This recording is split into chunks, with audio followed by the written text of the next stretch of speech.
Saudações a todos. Eu já devia ter desejado bom Natal a semana passada, mas como isto é um pouco caótico, desejo esta semana. É certo que as aves noturnas que veem este programa têm ritos muito especiais e, portanto, provavelmente comemoram o Natal de forma diferente, mas aqui fica, pois, bom Natal para a gente da noite.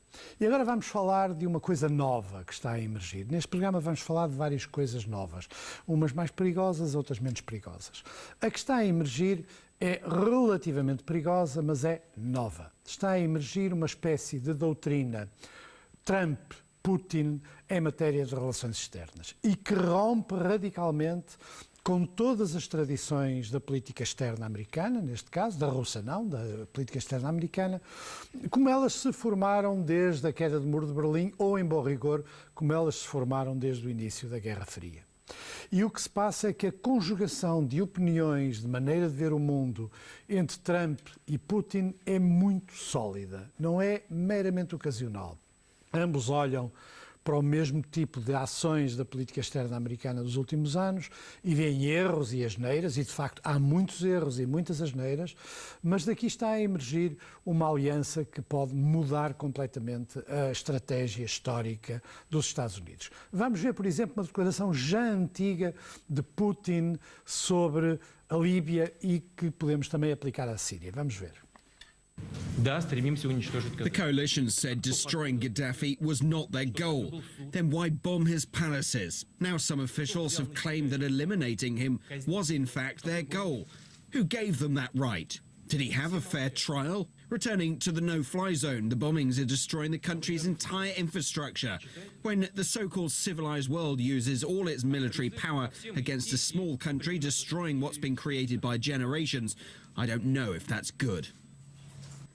Putin tem várias destas declarações sobre a Líbia, a Síria e, de um modo geral, o que ele diz foi os americanos e os europeus, que os europeus têm muita responsabilidade nesta política, principalmente franceses e ingleses, têm vindo a conduzir ações que têm gerado instabilidade na região e que não são cobertas por nenhuma forma de direito internacional.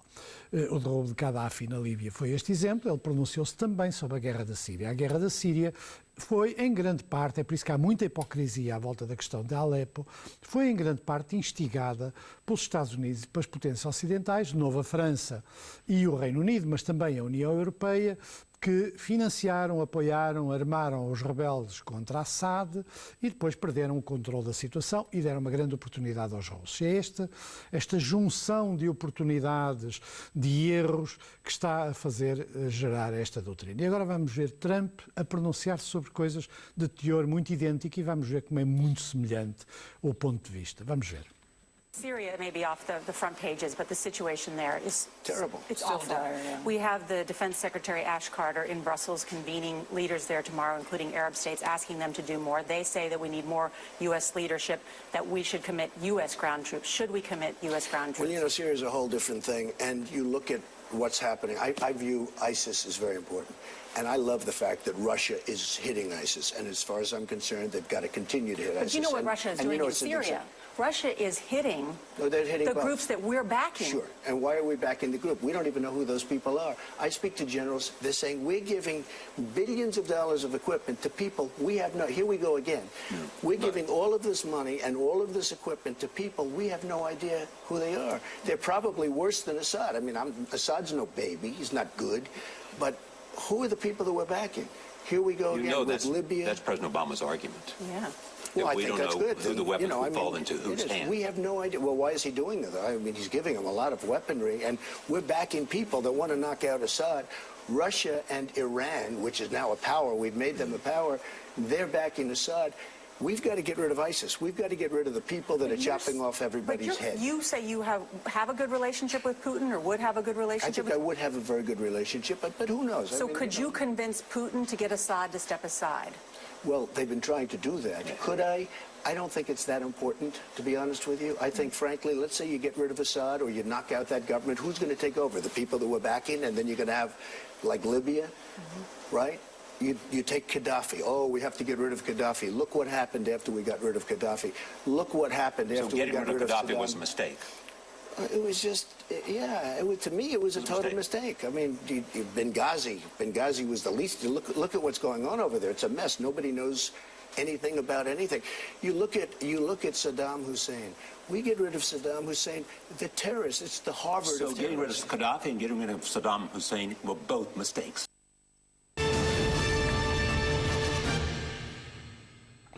Nesta época de presentes vou falar de 2 livros, de uma coleção de livros infantis, que eu encontrei por acaso, não costumo frequentar propriamente as livrarias de livros infantis, mas entrei numa nova livraria e descobri-os.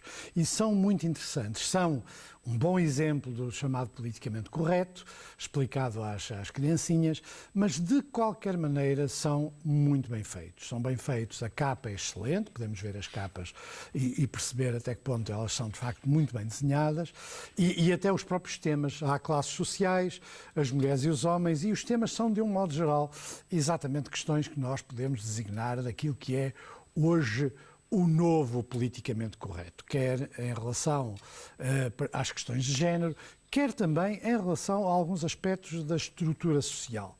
E o que estes livros fazem é exatamente pegar nestes aspectos e tentar mostrar, com ilustrações magníficas, eles são muito bem feitos, tentar mostrar exatamente a escala social, como é que as pessoas sobem ou descem nessa escala social, e também a capa disto tudo, como é que são os comportamentos de género e até que ponto os comportamentos de género podem ser condicionados na educação.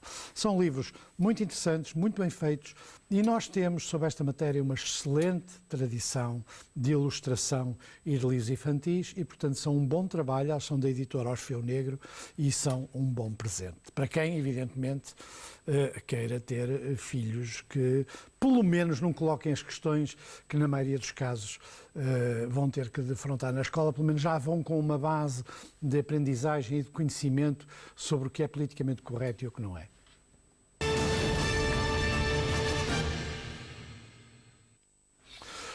Nós sabemos que os mapas são importantes, a geografia é muito importante. A geografia é das disciplinas mais importantes, por exemplo, para a guerra e para a política. Há um grande ditado polaco que diz assim: a Polónia trocava a sua gloriosa história por uma melhor geografia.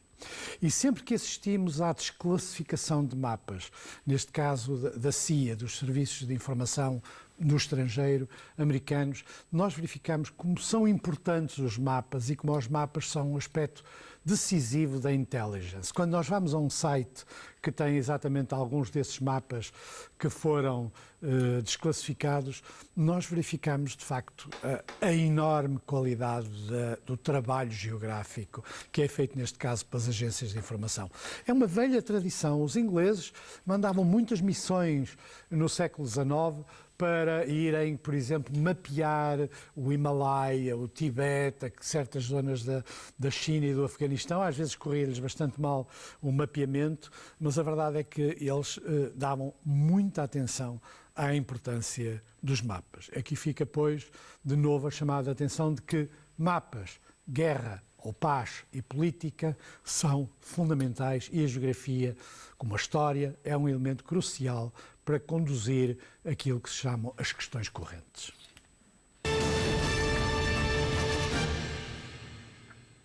De vez em quando conhecemos novos elementos. A tabela de Mendeleev, a célebre tabela de que aqui já falámos várias vezes, tem uma parte que está quase sempre a crescer. Pouco a pouco vai crescendo, que é aquela parte no fundo, está ali marcado aquele que nós vamos falar hoje, e esses elementos super pesados da parte final da tabela, muitas vezes são detectados com enorme dificuldade e às vezes só se consegue apanhar 1, 2, 3, 4 átomos, mas sabemos que eles são de elementos com aquele número atómico ou com aquele lugar da tabela. Às vezes é difícil saber quais são as características químicas, podemos pressupor pelo seu lugar, mas eles são muito instáveis e duram muito pouco. E vamos depois visitar os nossos velhos amigos da tabela periódica nos vídeos, que é de facto um excelente exemplo de como se fazem filmes pedagógicos para a televisão, e o nosso habitual professor vai falar exatamente de um elemento descoberto muito recentemente no Japão. Vamos ver.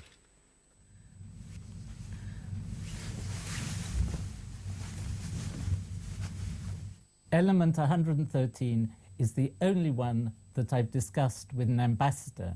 In fact, it's the only one I've discussed with two ambassadors, because I've discussed it with both the old and the new Japanese ambassador to London. And the reason why I was discussing it is because element 113 is the first element to be definitely synthesized in Japan. And so it is a huge excitement in the country. I was in Tokyo in February this year, 2016, and I met a representative of RIKEN, the lab where these elements were synthesized, and they gave me a press release about the element.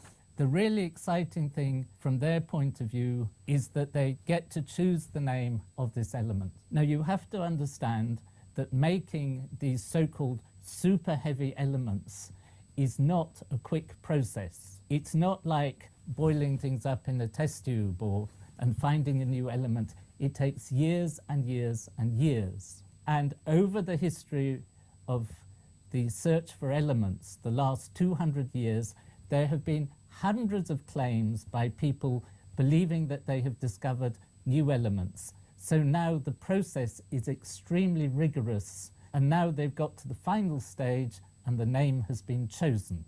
The name they chose was Nihonium, which is a Latinized version of the Japanese name for Japan, Nihon.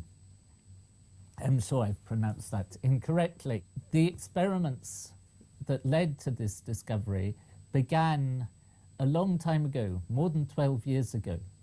And like all elements of this part of the periodic table, they're made by taking a heavy element, in this case bismuth, atomic number 83, and a light element, this case zinc, accelerating the zinc to a huge speed, and the nuclei fuse together to make an element of 113. What you have to realize is that you take billions and billions and perhaps trillions of zinc atoms to get one atom of element 113. Apparently, the Japanese lab observed 3 atoms over a period of 9 years. So this is not something that you do quickly on a Friday afternoon and publish the next day. Isto é excelente para percebermos como é que funciona a ciência. O trabalho que é preciso, o tempo que demora, a repetição, não direi quase mecânica, mas enfim, sistemática, a enorme paciência, a enorme atenção aos dados e às experiências. E, portanto, é sempre bom saber como é que se obtém estes resultados que marcam a história, neste caso, da química e, de alguma maneira, da nossa compreensão do mundo. Até para a semana.